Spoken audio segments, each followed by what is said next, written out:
Hey guys, Chris here. Today we yet again talk about the upcoming Volvo XC30. Will it come in 2021, 2022 or 2023? We just don't know.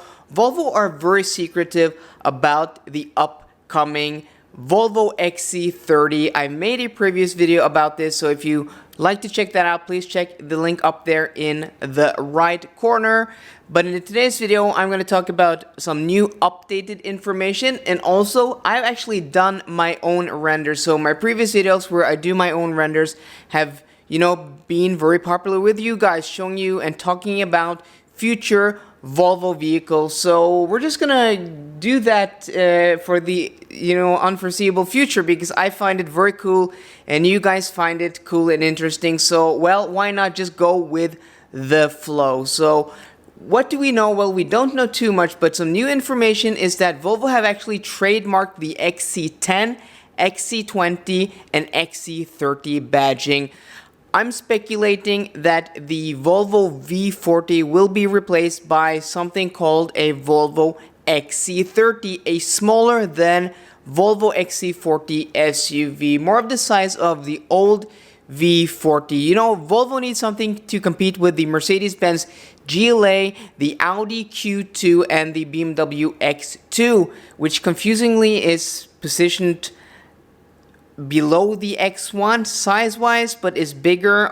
The X1 is bigger on the exterior and the interior than the X2, so that's just a bit confusing. But the X2 slots above or below, I'm not sure, but the Q2 at least slots below the Audi Q3, and the GLA slots below the Mercedes-Benz GLB. So naturally, Volvo should build and are going to build something like an XC30, a smallish SUV that slots below the XC40. So Volvo are aiming at building 1 million cars a year. Last year, their record year, they just peaked 700,000 cars. So we know the XC30 will be built on the CMA platform, meaning that it will share the XC40 engine. So we're talking about 3-cylinder petrol hybrid. We're talking about diesels and turbo gas variants of this car, and maybe even something like an XC30 recharged P8,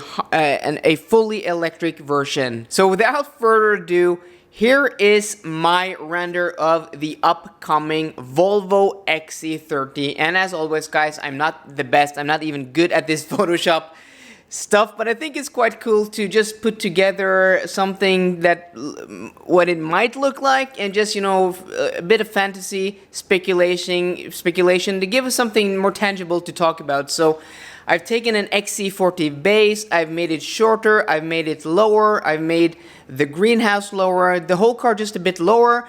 I've given it some new wheels, I've given it a different front grille, different front fascia.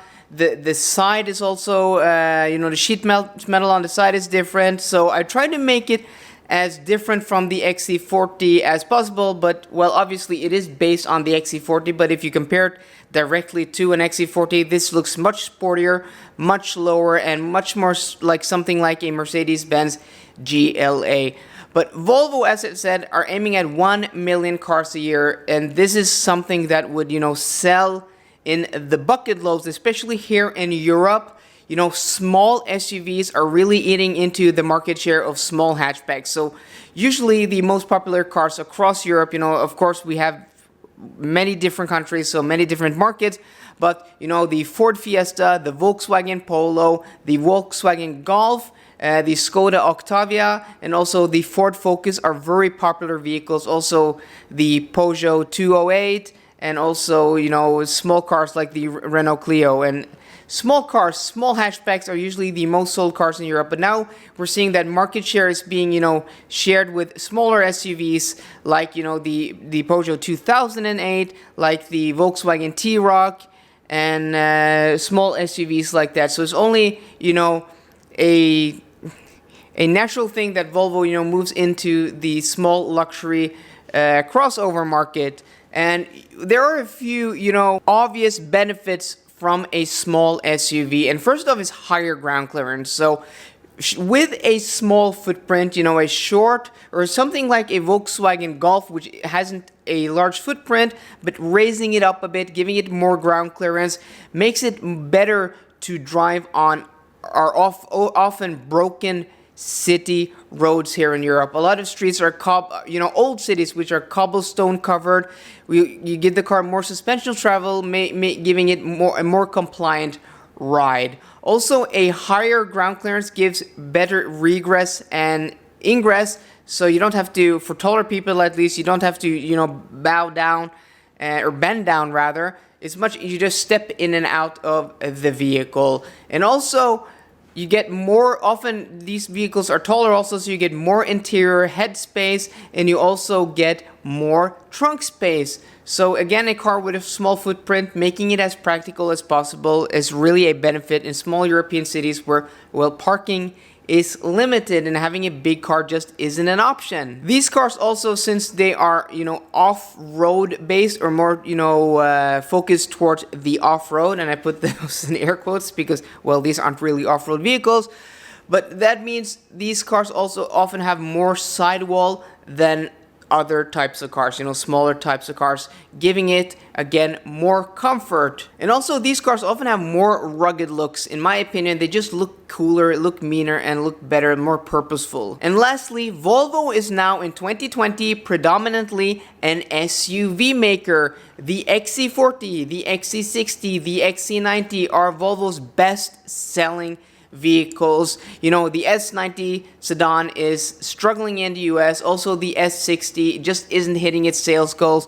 The V90 and V60, well, are still selling well, but those are larger cars. So the XC30 just fits with Volvo's mission, what Volvo are now popularizing, what type of cars they're selling.